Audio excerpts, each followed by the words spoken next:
ഈശോ മിശിഹായ്ക്ക് സ്തുതിയായിരിക്കട്ടെ. ഞാൻ മാണിപ്പറമ്പിലച്ചൻ. ഇന്നലെ ഞാനൊരു വീഡിയോ ചെയ്തിരുന്നു. വിശുദ്ധ കുർബാന എന്നത് ഉത്ഥിതനുമായുള്ള കൂടിക്കാഴ്ചയാണ്. അതുകൊണ്ടാണ് നമ്മൾ എഴുന്നേറ്റ് നിന്ന് കുർബാന അർപ്പിക്കുന്നത്, അന്ത്യത്താഴത്തിൻ്റെ ഓർമ്മയല്ല എന്നൊക്കെ ഞാൻ പറഞ്ഞിരുന്നു. അപ്പോൾ ചിലർ ചോദിച്ചു, ഇത്ര നാളും പഠിപ്പിച്ചതൊക്കെ അങ്ങനെയാണല്ലോ, ഈ അന്ത്യത്താഴത്തിൻ്റെ ഓർമ്മയാണ് എന്നൊക്കെയാണല്ലോ പഠിപ്പിച്ചത് എന്നൊക്കെ ചില സംശയം ചോദിച്ചു. ഞാൻ അതിനു മുമ്പ് മറുപടി പറഞ്ഞിട്ടുണ്ട്. എന്താണ് നമ്മൾ ഓർമ്മയ്ക്കായി ചെയ്യേണ്ടത് എന്ന് ചോദിച്ചുകൊണ്ടുള്ള ഒരു വീഡിയോ ചെയ്തിട്ടുണ്ട്. പക്ഷേ അത് പലരും കണ്ടിട്ടില്ല. അപ്പം ഞാനൊന്ന് ആവർത്തിക്കുകയാണ്, ചില കാര്യങ്ങൾ പൊതുവായിട്ട് പറയുകയും ചെയ്യാം. ഈ 1 കൊരിന്തോസ് 11:24 കുർബാനയുടെ സ്ഥാപനത്തെക്കുറിച്ച് പൗലോസ് വർണ്ണിച്ചിട്ട് പറയുന്നുണ്ട്, ഇത് എൻ്റെ ഓർമ്മയ്ക്കായി ചെയ്യുവൻ എന്ന് ഈശോ പറഞ്ഞു. ഇത് എൻ്റെ ഓർമ്മയ്ക്കായി ചെയ്യുവൻ. ലൂക്കാസിന്റെ സുവിശേഷത്തിലും അത് കാണാം. നിങ്ങൾക്ക് വേണ്ടി നൽകപ്പെടുന്ന എൻ്റെ ശരീരമാണിത് എന്ന തിരുവചനത്തോട് ചേർത്ത് പറയാണ്, ഇത് എൻ്റെ ഓർമ്മയ്ക്കായി ചെയ്യുവൻ. ഈ മത്തായിയുടെ സുവിശേഷത്തിലും മർക്കോസിന്റെ സുവിശേഷത്തിലും അങ്ങനെ ഇതെന്റെ ഓർമ്മയ്ക്കായി ചെയ്യുവൻ എന്നുള്ള വാക്കില്ല. പക്ഷെ അതവിടെ അന്തർലീനമാണ്. ലൂക്കാസും പൗലോസും കൃത്യമായിട്ട് എഴുതിയിട്ടുണ്ട്, കർത്താവ് അങ്ങനെ കൽപ്പിച്ചു എന്നുള്ളത്. അപ്പോൾ എന്താണ് ഓർമ്മയ്ക്കായി ചെയ്യേണ്ടത്? ഈ ആരാധനക്രമത്തിലെ അവയുടെ ഉപയോഗത്തിൽ ഉത്ഭവിച്ചു എന്ന കാരണത്താൽ ഈ ആരാധനക്രമത്തിലാണ് ഈ കുർബാനയുടെ സ്ഥാപനവാക്യങ്ങൾ വരുന്നത്.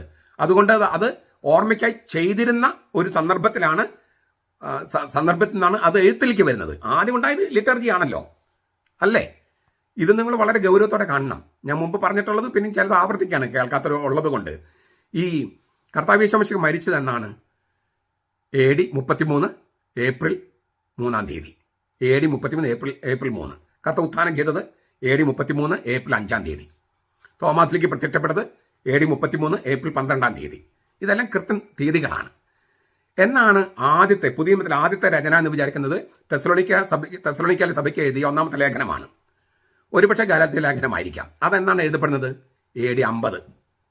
അപ്പോൾ 33 കർത്താവ് മരിച്ചു, AD 50 17 വർഷം കഴിഞ്ഞിട്ടാണ് ഇത് എഴുതപ്പെടുന്നത്. ഈ 17 വർഷം എന്തായിരുന്നു തിരുവചനം?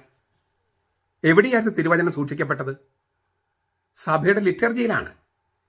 സഭയുടെ ലിറ്റർജിയിൽ നിങ്ങൾക്ക് സ്ലീഹന്മാരുടെ നടപടി പുസ്തകം 20ാമത്തെ അധ്യായം വായിക്കാം, ഇല്ലേ? 1 മുതൽ 7 വരെ വായിക്കും, നിങ്ങൾക്ക് മനസ്സിലാകും. 1 കൊരിന്തോസ് 16ാമത്തെ അധ്യായം 1ാമത്തെ വാക്യത്തിൽ വായിക്കാം. അവിടെയൊക്കെ കാണുന്നുണ്ട്, ഇല്ലേ? ആഴ്ചയുടെ ആദ്യ ദിവസം ലിറ്റർജി. ആ ലിറ്റർജിയിലാണ് സുവിശേഷം വായിച്ചിരുന്നത്, വചനം വായിച്ചിരുന്നത്. അപ്പോൾ ലിറ്റർജിയാണ് ആദ്യം. കർത്താവ് ലിറ്റർജിയാണ് ആദ്യം ചെയ്തത്. എമ്മാവസിലേക്ക് പോകുന്ന വഴിയിൽ വചന ശുശ്രൂഷ. എമ്മാവസിൽ എത്തിക്കഴിഞ്ഞപ്പോൾ അനാഫറ. ഉത്ഥാനത്തിന്റെ അന്നാന്ന് പറയണേ. ഉത്ഥാനത്തിന്റെ അന്ന് കർത്താവ് ആദ്യം ചെയ്ത കാര്യം വിശുദ്ധ കുർബാന അർപ്പിക്കുകയാണ്, വചന ശുശ്രൂഷയും അനാഫറയും. ഇത് 40 ദിവസം ആവർത്തിച്ചുവെന്ന് സ്ലീഹന്മാരുടെ നടപടി പുസ്തകം 1ാമത്തെ അധ്യായം 3-4 വാക്യങ്ങൾ പറഞ്ഞിട്ടുണ്ട്. അവിടെ ഒരു ഭക്ഷണത്തിന് ഇരിക്കുമ്പോൾ എന്ന് പറയുന്നത് ശരിക്കും പറഞ്ഞാൽ ഉപ്പ് ഭക്ഷിക്കുമ്പോൾ എന്നാണ്. ഉപ്പ് ഭക്ഷിക്കുമ്പോൾ എന്ന് വെച്ചാൽ നിത്യമായി ഉടമ്പടിയിലേക്ക് പ്രവേശിപ്പിച്ചു എന്നാണ് അർത്ഥം. വിശുദ്ധ കുർബാനയ്ക്കുള്ള മറ്റൊരു വാക്കാണത്. സിനലിപ്സെമെനോസ് എന്നാണ് അതിന്റെ ഗ്രീക്ക് വാക്ക്. ഒരുമിച്ച് ഉപ്പ് ഭക്ഷിക്കുക എന്നാണ് അതിന്റെ ആക്ഷരിക അർത്ഥം. നമ്മളങ്ങനെ തർജ്ജമ ചെയ്താൽ ആൾക്കാർക്ക് കൺഫ്യൂഷൻ വരും എന്ന് വിചാരിച്ചിട്ടാണ് അങ്ങനെ തർജ്ജമ ചെയ്യാത്തത്. അതുകൊണ്ടാണ് പൊതുവായി ഭക്ഷണത്തിന് ഇരിക്കുമ്പോൾ എന്നൊക്കെ തർജ്ജമ ചെയ്യണേ. ആ പൊതുവായ ഭക്ഷണം ഏതെങ്കിലും ഭക്ഷണമല്ല. ഉത്ഥാനം ചെയ്ത കർത്താവ് പ്രത്യക്ഷപ്പെട്ട് നൽകുന്ന ഒരു ഭക്ഷണമാണ്. തിബേരിയസ് കടൽ തീരത്ത് കർത്താവ് എന്താ ചെയ്തത്? അവൻ കല്ല് കൂട്ടി വെച്ചിരിക്കുന്നു, അതിൽ അപ്പം വെച്ചിരിക്കുന്നു, മീൻ വെച്ചിരിക്കുന്നു. ആ അപ്പവും മീനൊക്കെ എവിടുന്ന കൊണ്ടുവന്നേ? ഉത്തിതനെ കൊണ്ടുവരുന്നേ. അത് വിശുദ്ധ കുർബാനയാണ്. ഈ പത്രോസിന്റെ മുഖ്യ ഇടയനായിട്ട് വാഴിക്കുമ്പോൾ, എൻ്റെ ആടുകളെ മേയ്ക്കുക, കുഞ്ഞാടുകളെ മേയ്ക്കുക എന്ന് പറഞ്ഞ് വാഴിക്കുമ്പോൾ വിശുദ്ധ കുർബാനയുടെ പശ്ചാത്തലത്തിലാണ്. പിന്നെ നിങ്ങൾ പിടിച്ച് മീനും കൊണ്ടുവരാൻ പറഞ്ഞു. മനുഷ്യന്റെ ഓഫറിങ്സും അവിടെ വേണമെന്നുള്ളതാണ് അതിന്റെ അർത്ഥം. ചുരുക്കത്തില് ലിറ്റർജിയാണ് കർത്താവ് ഉത്ഥാനം ചെയ്ത് അന്ന് മുതലുള്ളത്. ലിറ്റർജിയാണ്. ഈ ലിറ്റർജി ഇല്ലാത്തത് കൊണ്ടാണ് അകത്തോലിക്കർക്ക് കുർബാന എന്ന് മനസ്സിലാക്കാത്തത്. അവർക്ക് സോളാ സ്ക്രിപ്റ്റുറ എന്ന് പറഞ്ഞ് നടക്കുന്നതിന് കാരണം സഭയെക്കുറിച്ച് അറിയില്ല, യേശുവിനെ കുറിച്ച് അറിയില്ല, എപ്പോഴാണ് ഇത് എഴുതപ്പെട്ടെന്ന് അറിയില്ല. ആദ്യം ലിറ്റർജിയാണ് ഉണ്ടായെന്നുള്ള കാര്യം അവർക്ക് മനസ്സിലാവുന്നില്ല. കാരണം അവർ ചരിത്രം അറിയില്ല, ഈശോയും അറിയില്ല. എന്നിട്ട് അവർക്ക് എല്ലാം അറിയാം, എഴുതപ്പെട്ട കാര്യങ്ങളെ കുറിച്ചൊക്കെ അറിയാം. പക്ഷേ എഴുതപ്പെടുന്നതിന് മുമ്പുണ്ടായ കാര്യങ്ങൾ അവർക്കിട്ട് അറിയില്ല, അവർ അംഗീകരിക്കാൻ തയ്യാറുമല്ല. അതാണ് അവരുടെ പ്രശ്നം. ചുരുക്കത്തിൽ ലിറ്റർജിയാണ് ആദ്യം ഉണ്ടായത്. ആ ലിറ്റർജിയുടെ ആഘോഷമാണ് മത്തായി മർക്കോസ് എഴുതി വെച്ചിരിക്കുന്നത്. അതുകൊണ്ട് ഇതെന്റെ ഓർമ്മയ്ക്കായി ചെയ്യുവൻ എന്ന കൽപ്പന വ്യക്തമായി പറഞ്ഞിട്ടില്ലെങ്കിൽ പോലും മത്തായിലും മർക്കോസിലും ഇത് ഓർമ്മയ്ക്കായി ചെയ്യുന്ന സന്ദർഭത്തിലാണ്, ആ സന്ദർഭത്തിൽ നിന്നാണ് എഴുതിയിരിക്കുന്നത്. അപ്പൊ നമുക്ക് ചോദിക്കാം, എന്താണ് കർത്താവ് ആവർത്തിക്കാനായി അവരോട് ആവശ്യപ്പെട്ടത്? തീർച്ചയായിട്ടും അത് പെസക ഭോജനമല്ല, പെസക ഭക്ഷണമല്ല. എന്തുകൊണ്ടാ? ഈ സമാന്തര സുവിശേഷകന്മാർ അത് പെസക ഭക്ഷണം പോലെയാണ് അവതരിപ്പിക്കുന്നത്. അത് പെസക ഭക്ഷണമാണെങ്കിൽ പോലും പെസക ആചരിച്ച് നൂറ്റാണ്ടുകളായിട്ട് ഓർമ്മയ്ക്ക് ചെയ്യുന്നതാണ്. അത് ആവർത്തിക്കും. പിന്നെ ഈശോ പിന്നെ പറയേണ്ട കാര്യമുണ്ടോ? മോശയുടെ കാലം തൊട്ട് ഇല്ലേ, ഈജിപ്തിൽ നിന്ന് വന്ന കാലം തൊട്ട് പെസക ആചരിക്കുന്നതല്ലേ? അപ്പൊ അത് ആചരിക്കും. പിന്നെ ഇതെന്റെ ഓർമ്മയ്ക്ക് ചെയ്യുവനെന്ന് ഈശോ പറയേണ്ട കാര്യമുണ്ടോ? പെസക ഭക്ഷണമാണെങ്കിൽ ഈശോയുടെ പെസക ഭക്ഷണം പെസകയുടെ പശ്ചാത്തലത്തിലാണ്. പെസക ഭക്ഷണമല്ല വാസ്തവത്തിൽ, എന്നാൽ പെസക ഭക്ഷണമാണ് താനും. അത് ഞാൻ പറയാം. യോഹന്നാൻ അവതരിപ്പിക്കുന്നത് ഈ പെസകയുടെ ആ തലേ ദിവസം കുഞ്ഞാടിനെ അറുക്കുന്ന സമയത്ത് കർത്താവ് മരിച്ചു എന്നാണ്. അപ്പോ പെസക ഭക്ഷണമല്ല യോഹന്നാൻ പറയുന്നത്. അതേസമയം പെസകയുടെ പശ്ചാത്തലം യോഹന്നാനും എഴുതിയിട്ടുണ്ട്. 13-ാമത്തെ അധ്യായത്തിൽ അങ്ങനെ തുടങ്ങുന്നത് പെസകയ്ക്ക് 6 ദിവസം മുമ്പ് എന്നൊക്കെ പറഞ്ഞിട്ടാണ് 12-ാമത്തെ അധ്യായം തുടങ്ങണേ. 13-ൽ പെസക ഭക്ഷണത്തിന്റെ പശ്ചാത്തലത്തിലാണ്. എന്താണ് ഈ പെസക? അത് ബെനഡിക്ട് മാർപ്പാപ്പ വളരെ ജോൺ പി മേയർ എന്ന് പറയുന്ന ഒരു അമേരിക്കൻ ദൈവശാസ്ത്രനെ എടുത്ത് എഴുതിക്കൊണ്ട് ബെനഡിക്ട് മാർപ്പാപ്പ പറയുന്നത് വളരെ സിമ്പിൾ പക്ഷെ വളരെ സ്ട്രോങ് ആണ്, വളരെ ഗംഭീരം നിറഞ്ഞതാണ്. യഹൂദ പെസകയുടെ പശ്ചാത്തലത്തിൽ ഈശോ തന്റെ തനിമയാർന്ന തനത് പെസക എന്ന് വെച്ചാൽ തീർത്തും പുതിയൊരു പെസക ഈശോ ആചരിച്ചു. ഈശോയുടെ സ്വന്തമായ പെസക, യഹൂദ പെസകയല്ല. ഈശോ യഹൂദനാണെങ്കിലും ഈശോ കഴിച്ചത് യഹൂദ പെസകയുടെ പശ്ചാത്തലത്തിലാണെങ്കിലും ഈശോയുടെ സ്വന്തമായ പെസക, തീർത്തും നവമായ, തീർത്തും പുതിയതായ പെസക. ആ പുതുമ എന്ന് പറയുന്നത് അവിടെ ഈ പെസകാക്കി ആടിനെ അറക്കുമായിരുന്നു. ഇവിടെ ആടിന് പകരം ദൈവമായ കുഞ്ഞാടാണ്. ഈശോ തന്നെയാണ് കുഞ്ഞാട്. അപ്പോൾ എന്താണ് ആവർത്തിക്കാൻ പറഞ്ഞത്? യഹൂദ പെസകയല്ല, ഈശോയുടെ തനത് പെസകയാണ്. ആ തനത് പെസകയിൽ ഈശോ തന്നെയാണ് കുഞ്ഞാട്. അങ്ങനെ ആയിരിക്കുന്ന ആൾ എന്ത് ചെയ്തു? അപ്പം എടുത്തിട്ട് പറയാണ്, ഇത് എന്റെ ശരീരമാണ്. നമുക്ക് പെട്ടെന്ന് തന്നെ ചോദിക്കണ്ടേ, അതെങ്ങനെ കർത്താവിന് പറയാൻ കഴിയും? കർത്താവ് അങ്ങനെ പച്ചമാംസത്തോടെ ഇരിക്കല്ലേ, അവിടെ ഇരിക്കല്ലേ കർത്താവ്. അപ്പൊ ഈ അപ്പം എടുത്തിട്ട് എങ്ങനെയാണ് ഇതെന്റെ മാംസമാണ്, എന്റെ ശരീരമാണെന്ന് പറയാൻ കഴിയുക? ശരീരം എന്ന് പറഞ്ഞാൽ ഈ അസ്ഥിയിൽ തൂങ്ങിക്കിടക്കുന്ന മാംസമല്ല. ശരീരം എന്ന് പറഞ്ഞാൽ ആള്.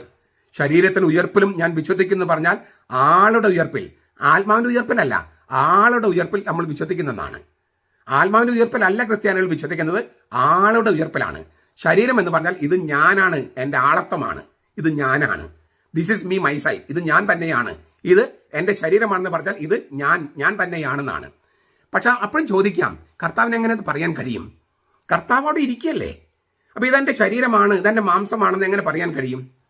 അതിന് ബെനഡിക്ട് മാർപ്പാപ്പ പറയുന്ന ഉത്തരം വളരെ ഗംഭീരമാണ്. അതായത് അവൻ ദൈവമാണ്, ദൈവം മനുഷ്യനായ ആളാണ്. അന്ന് രാത്രി അവൻ പ്രാർത്ഥിച്ചുകൊണ്ടിരിക്കുക, അറസ്റ്റ് ചെയ്യപ്പെടും, പിറ്റേ ദിവസം കൊല്ലപ്പെടും, 3-ാം ദിവസം ഉത്ഥാനം ചെയ്യും. ഉത്ഥാനം ചെയ്യുന്നതോടെ പുതിയ ജനസിലുള്ള ഒരു ശരീരത്തിലേക്ക് അവൻ പ്രവേശിക്കും. വാതിലുകൾ അടച്ചിരിക്കെ അവന് പ്രത്യക്ഷപ്പെടാം. അവൻ ആർക്ക് പ്രത്യക്ഷപ്പെട്ടു അവരെ അവർ കാണാൻ പറ്റുള്ളൂ. ആരെയാണ് അവൻ തൊടാൻ അനുവദിച്ചത് അവർക്ക് തൊടാൻ പറ്റുള്ളൂ. തോമസിനോട് വിലാവിൽ കൈയിടാൻ പറഞ്ഞു, സ്ത്രീകൾ കെട്ടിപ്പിടിച്ചു. പക്ഷെ അതൊക്കെ കർത്താവ് അനുവദിച്ചപ്പോഴാണ്. എന്ന് വെച്ചാൽ പുതിയ ജനസിലുള്ള ഒരു ജീവനിലേക്ക് കർത്താവ് തിരുവുത്ഥാനത്തിൽ കടന്നുപോയി. ആ തിരുവുത്ഥാനത്തിൽ കടന്നുപോയ രൂപാന്തരം വന്ന ശരീരം, ആ ശരീരമാണ് കർത്താവ് അന്ത്യത്താഴത്തിലേക്ക് കൊണ്ടുവരുന്നത്. അത് അവന് കഴിയുന്നത് അവൻ ദൈവം മനുഷ്യനായ ആളായതുകൊണ്ടാണ്. അപ്പോൾ കർത്താവ് കുരിശിൽ മരിക്കുകയും 3-ാം ദിവസം ഉത്ഥാനം ചെയ്യുകയും പുതിയ ജനസിലുള്ള ശരീരത്തിലേക്ക് ഉത്തിത ശരീരത്തിലേക്ക് കടന്നു പോവുകയും ചെയ്തു. ആ ഉത്തിത ശരീരമാണ് ഈ അപ്പത്തിലേക്ക് ഈശോ മുൻകൂറായി കൊണ്ടുവരികയാണ്. ഉത്ഥാനത്തിന്റെ ശക്തി മുൻകൂറായി അപ്പത്തിലേക്ക് കൊണ്ടുവരികയാണ്. അപ്പോൾ അന്ത്യത്താഴത്തിന്റെ ഓർമ്മയാണോ ആചരിക്കുന്നത്? അല്ല, ഉത്ഥാനത്തിന്റെ ഓർമ്മയാണ്. ഇത് എന്റെ ഓർമ്മയ്ക്കായി ചെയ്യുന്ന കർത്താവ് പറയുന്നത് അന്ത്യത്താഴമല്ല. ആ കൽപ്പന നൽകിയത് അന്ത്യത്താഴത്തിലാണ്. പക്ഷെ ആ അന്ത്യത്താഴത്തിൽ തന്നെ കർത്താവ് എന്താ ചെയ്തത്? തിരുവുത്ഥാനത്തെ മുൻകൂറായി കൊണ്ടുവരികയാണ്. പിന്നെ അവൻ കാസയെടുത്തു. എന്നിട്ട് ആ കാസയിൽ വീഞ്ഞെടുത്തിട്ട് പറയാണ് കാസയാണ് എടുക്കുന്നത്. അതുകൊണ്ട് ഈ സുറിയാനി സഭയില് പീലാസയാണ് എടുക്കുന്നത് അല്ലേ? അതിനകത്ത് അപ്പം അത് വീഞ്ഞെടുക്കല്ലോ ചെയ്യണേ, കാസയിൽ എടുക്കണേ. അതുപോലെ തന്നെ പീലാസയാണ് എടുക്കുന്നത്. അതുപോലെ തന്നെ കാസ എടുത്തു, അതിൽ വീഞ്ഞുണ്ട്. കർത്താവ് പറയാണ് ഇത് എന്റെ രക്തമാണ്. രക്തം എന്ന് പറഞ്ഞാൽ ജീവൻ. ഇത് എന്റെ ജീവനാണ്, ഇത് എന്റെ രക്തമാണ്. അപ്പോൾ നമുക്ക് ചോദിക്കാം, എങ്ങനെ അവന് പറയാൻ കഴിയും? അന്ത്യത്താഴത്തിൽ കർത്താവ് ഇങ്ങനെ ഇരിക്കുകയല്ലേ? അവൻ പച്ചമാംസത്തോടെയും പച്ചരക്തത്തോടെയും അവിടെ ഇരിക്കുകയല്ലേ? പച്ചരക്തം പറഞ്ഞാൽ ഇല്ലേ, പ്യുവർ ബ്ലഡ്, കളറ് ചുവന്നതാണെങ്കിലും. അപ്പോൾ കർത്താവ് അവിടെ ഇരിക്കുമ്പോൾ എങ്ങനെ പറയാൻ കഴിയും? ഉത്തരം ഒന്ന് തന്നെ. അന്ന് രാത്രി അവൻ അറസ്റ്റ് ചെയ്യപ്പെടും, പിറ്റേ ദിവസം കൊല്ലപ്പെടും, 3 ദിവസം ഉത്ഥാനം ചെയ്യും. ഉത്ഥാനം ചെയ്യുമ്പോൾ പുതിയ ജനസിലുള്ള ഒരു ജീവനിലേക്ക് അവൻ കടന്നു പോകും. ആ പുതിയ ജനസിലുള്ള ഉത്തിത ജീവൻ അത് മുൻകൂറായി അന്ത്യത്താഴത്തിലേക്ക് കൊണ്ടുവരികയാണ്. അതവന് കഴിയുന്നത് അവൻ ദൈവം മനുഷ്യനായ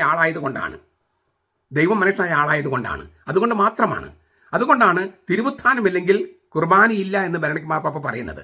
ചുരുക്കത്തിൽ അന്ത്യത്താഴത്തിൽ വെച്ചാണ് ഇത് എൻ്റെ ഓർമ്മയ്ക്കായി ചെയ്യുവനെന്ന് പറഞ്ഞതെങ്കിലും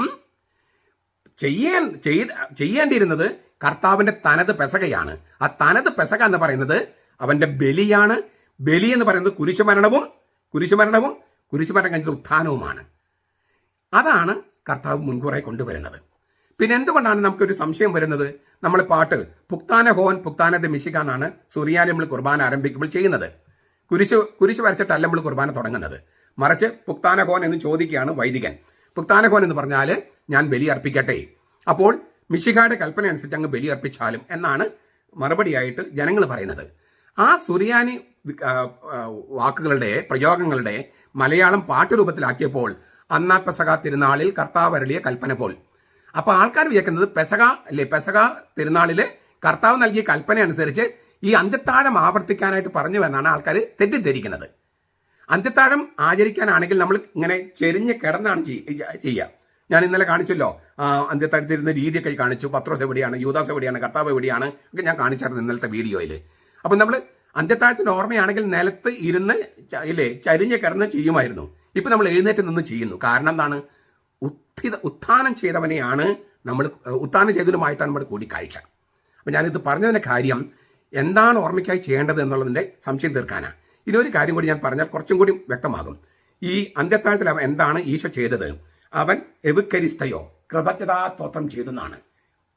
കൃതജ്ഞതാസ്തോത്രം ചെയ്തു. ഞാനിപ്പോൾ എന്താ ഒരു സംഗതി എടുത്ത് ഞാനൊരു ഉദാഹരണത്തിന് കാണിക്കുകയാണ്. ഒരു ഇങ്ങനെ കൃതജ്ഞത സ്തോത്രം ഇങ്ങനെ മുകളിലേക്ക് പൊക്കി പിടിക്കുകയാണ്.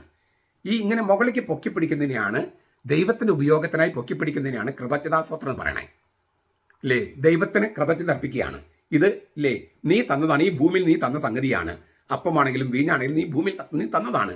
ഇത് നിന്റെ ഉപയോഗത്തിന് പൊക്കി പിടിക്കുന്നു. എവിക്കരിസ്തയോ, ദൈവത്തിലേക്ക് കണ്ണുകൾ ഉയർത്തിയെന്നാണ്. സ്വർഗത്തിലേക്ക് കണ്ണുകൾ ഉയർത്തി പ്രാർത്ഥിച്ചുവെന്ന് യോഹന്നാന്റെ സുവിശേഷം 17:1 കാണാം. ഈ നമ്മുടെ മൈക്കൽ കാര്യമറ്റച്ചൻ പറഞ്ഞു സ്വർഗം മുകളിലല്ല, സ്വർഗം താഴെയല്ല എന്നൊക്കെ പറഞ്ഞു.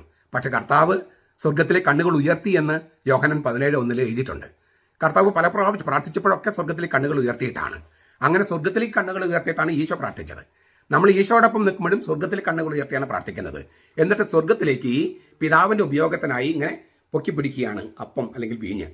ഈ ഭൂമിയിൽ തന്ന സംഗതികൾ ദൈവത്തിന് ഉപയോഗിച്ച് പൊക്കി പിടിക്കുന്നു. ഇതാണ് എവിക്കരിസ്തയോ, കൃതജ്ഞതാസ്തോത്രം ചെയ്ത്. സ്വർഗത്തിലെ കണ്ണുകൾ ഉയർത്തി കൃതജ്ഞതാസ്തോത്രം ചെയ്ത്. അതാണ് എവിക്കരിസ്തയോ. അപ്പോൾ കർത്താവ് ഉപയോഗിക്കുന്ന മറ്റൊരു വാക്കാണ് എവുലഗയോ. നമ്മൾ അത് ഉപയോഗിക്കുന്നത് വാഴ്ത്തി എന്നാണ്. വാഴ്ത്തി. എവുലഗയോ എന്ന് പറഞ്ഞാൽ ഇങ്ങനെ ദൈവത്തിന് ഉപയോഗത്തിൽ പൊക്കി പിടിച്ചിരിക്കുന്ന വസ്തുവിലേക്ക് പരിശുദ്ധാത്മാൻ അയക്കുകയാണ് പിതാവ്. പരിശുദ്ധാത്മാൻ അയക്കുകയാണ്. കർത്താവിന്റെ പരിശുദ്ധാത്മ എഴുന്നള്ളി വരട്ടെ. ഇതാണ് എവുലഗയോ. അതാണ് ഈ വാഴ്ത്ത എന്ന് പറയണേ. പരിശുദ്ധാത്മാവിന്റെ ആവാസത്തെയാണ് വാഴ്ത്തുക എന്ന് പറയണേ.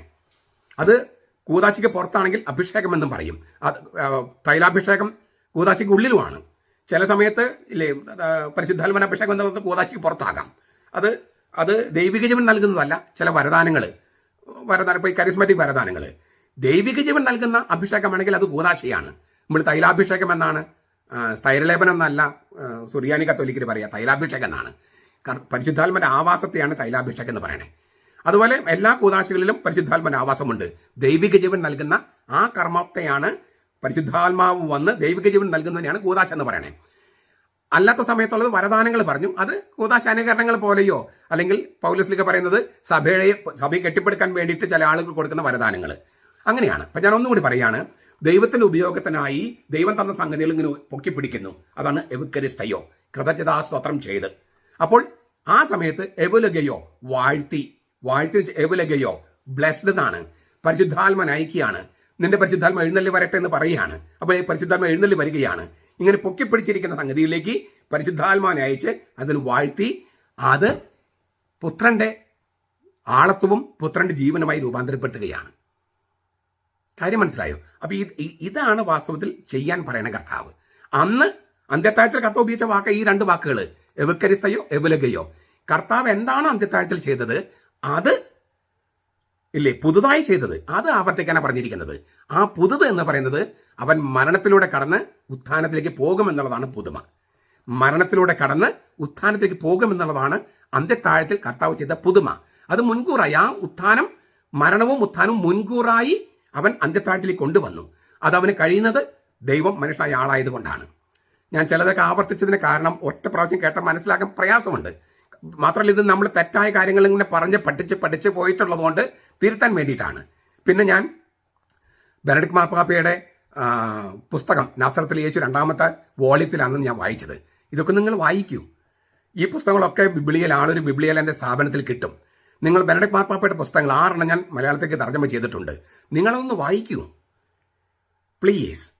ബെനഡിക്ട് മാർപ്പാപ്പ എന്ന് പറഞ്ഞാൽ കത്തോലിക്ക സഭയുടെ വിശ്വാസ തിരുസംഘത്തെ തലവനായിരുന്നു 82 മുതൽ. ഈ പൊളിഞ്ഞു കിടന്ന സഭാ നവകയെ കേടുപോക്കിയത് ബെനഡിക്ട് മാർപ്പാപ്പയാണെന്ന് ഫ്രാൻസിസ് മാർപ്പാപ്പ പറഞ്ഞിട്ടുണ്ട്. എനിക്ക് തന്നെ അത് തുഴഞ്ഞങ്ങോട്ട് കരയിൽ എത്തിച്ചാൽ മതി എന്നൊക്കെ അദ്ദേഹം പറഞ്ഞത്. അപ്പോൾ കത്തോലിക്ക സഭ എന്ന് പറയുന്ന സഭയുടെ ആ നവകയെ കേടുപോക്കി പരിഹരിച്ച മനുഷ്യനാണ് ഈ ബെനഡിക്ട് മാർപ്പാപ്പ. അദ്ദേഹത്തിന് 6 പുസ്തകങ്ങൾ ഞാൻ തർജ്ജമ ചെയ്തിട്ടുണ്ട്. അത് മലയാളത്തിൽ അവൈലബിൾ ആണ്. അതൊന്ന് വായിക്കൂ. നിങ്ങൾ ചർച്ചയ്ക്കൊക്കെ വരുന്നതിന് മുമ്പ് അത് വായിക്കൂ. അപ്പം നിങ്ങൾ പഠിച്ചിരിക്കുന്ന പല കാര്യങ്ങളും തിരുത്താനായിട്ട് കഴിയും. ഇതൊരു മാർപ്പാപ്പിയായിരുന്ന ആളും കത്തോലിക്ക സഭയുടെ തിരുസഭയുടെ തിരുസംഘ വിശ്വാസ രംഗത്തിന്റെയും അധ്യക്ഷനായിരുന്ന ആളുമാണ്. ഇത്രയും വലിയൊരു ആൽബർട്ട് ഐൻസ്റ്റൈനെ പോലെ അല്ലേ അറിവും വിശുദ്ധിയും ഒക്കെ ഉള്ള ഒരു മനുഷ്യനാണ് ഈ പറഞ്ഞ ബെനഡിക്ട് മാർപ്പാപ്പ. അപ്പം അദ്ദേഹത്തിന്റെ പുസ്തകങ്ങളൊന്ന് വായിക്കൂ. നിങ്ങൾ മലയാളത്തിൽ അവൈലബിൾ ആണ്. എന്നിട്ട് നമുക്ക് സംശയങ്ങളുണ്ടെങ്കിൽ പിന്നെയും നമുക്ക് തിരുത്താൻ, പരസ്പരം ക്ലാരിഫൈ ചെയ്യാനൊക്കെ നമുക്ക് പരിശ്രമിക്കാം. അപ്പോൾ എന്താണ് ഓർമ്മയ്ക്കായി ചെയ്യേണ്ടതെന്ന് പലരും ചോദിച്ചു. അപ്പോൾ അന്ത്യത്താഴമല്ലെന്ന് ഞാൻ പറഞ്ഞു. അപ്പോൾ പിന്നെ അന്ത്യത്താഴത്തിൽ എന്തുകൊണ്ട് ഈ കൽപ്പന നൽകി, അപ്പോൾ എന്താണ് ചെയ്യേണ്ടത് എന്ന കാര്യങ്ങളാണ് ഞാൻ വിശദീകരിച്ചത്. ഈ വീഡിയോയും നിങ്ങൾ പരമാവധി കേട്ട് 2, 3, 4 പ്രാവശ്യം കേട്ട് നോട്ടെടുത്ത് പിന്നെ നിങ്ങൾക്കിത് അറിയാൻ താല്പര്യമുള്ളവർക്ക് ഒന്നൊക്കെ പ്രചരിപ്പിച്ച് അങ്ങനെ സുവിശേഷ പ്രഘോഷണ ദൗത്യത്തിൽ നമുക്കെല്ലാവർക്കും പങ്കുചേരാം. കർത്താവ് കൂടെ ഉണ്ടാകട്ടെ. നമ്മുടെ കർത്താവ് ഈശോ മിശിഹായുടെ കൃപയും പിതാവായ ദൈവത്തിന്റെ സ്നേഹവും പരിശുദ്ധാത്മാവിന്റെ സഹവാസവും നാം എല്ലാവരോടും കൂടി ഉണ്ടായിരിക്കട്ടെ, ഇപ്പോഴും എപ്പോഴും എന്നേക്കും. ആമേൻ.